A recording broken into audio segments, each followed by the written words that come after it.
ขาเราก็งามเดี๋ยวนะเอาอยู่บ่ขาอันนี้ถ้าได้ค่ะย่างไก่บ่ได้เลยเห็นขาย่างงามก็ถ้าได้ขยายนะก็สิ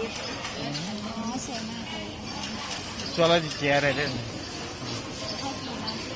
แล้วย่ายเข้ามาเนี่ยเห็นไหมเป็นหนึ่งเห็ดเหลือทีเดียวเอาเป็นหนึ่ง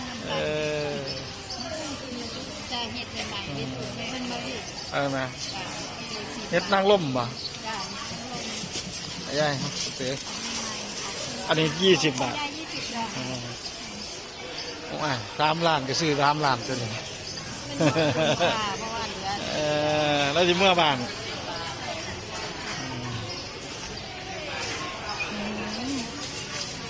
หน่อไม้อะไร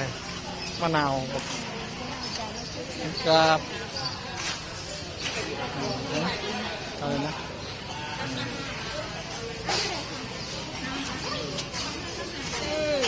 มาละ5 บาทขึ้นอันใหญ่แท้